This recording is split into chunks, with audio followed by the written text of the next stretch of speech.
ఆ ఫోన్ కూడా ఎప్పుడూ పట్టుకోవకండి. ఫోను తల వంచేస్తుంది, పుస్తకం తల ఎత్తుతుంది. అడిక్ట్ అయిపోతాం. ఫోన్లో అడిక్ట్ అయిపోతే ఫినిష్. సిగరెట్లాగా అయిపోతారు, కళ్ళులాగా అయిపోతాం, పాన్ పరాక్లాగా అయిపోతాం. ఎంత కావాలో అంత పెట్టుకోండి అంతే. కమ్యూనికేషన్ కావాలి కాబట్టి పెట్టుకోండి అంతే. దాంట్లోనే ఉండకూడదు.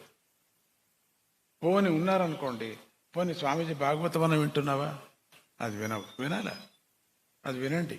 మంచి మంచి చెప్పారు స్వామీజీ. బాబోయ్, మొన్న చెప్పాను సువర్ణ టీవీకి, కన్నడంలో నేను చెప్పినట్టు ఎవరూ చెప్పలేదు. ఈటీవీకి నేను చెప్పినట్టు ఎవరు, నాకు అహంకారం, నాకు అట్లా చెప్పలేదు. 14 ఏళ్లుగా జమినీ టీవీ ఎన్ని కథలు, ఎన్ని పురాణాలు, ఎన్ని రామాయణాలు, ఎన్ని ఉపనిషత్తులు, అక్కర్లేదు ఇంక నేనేం చెప్పలేదని పనిలే. ఒక యూట్యూబ్ మీరు చూస్తుంటే జీవితం పూర్తి చాలు మీకు.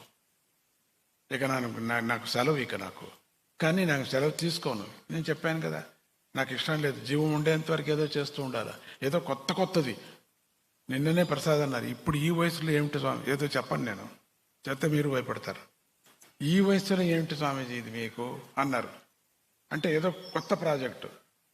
అయ్యలేదు అప్పాజీ, ఈ వయసులో మీరు ఖండితం అయ్యలేదు అప్పాజీ, అది ఒక 10 ఏళ్ళు అవుతుంది అప్పాజీ అంటే. ఏ చేస్తాం రా, మీకు అట్లనే కలగనిగాక. ఊరికే కూర్చొనే ప్రమేయమే, జాయమానమే లేదు మీ స్వామీజీకి.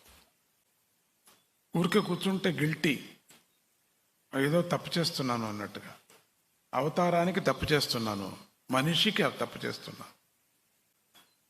ನಾನೇನೋ ತಪ್ಪು ಮಾಡ್ತಾ ಇದ್ದೀನಿ ಅವತಾರಕ್ಕೆ ಅಂದು ಒಂದು ಫೀಲಿಂಗ್ ಬಂದ್ಬಿಡುತ್ತೆ ನನಗೆ.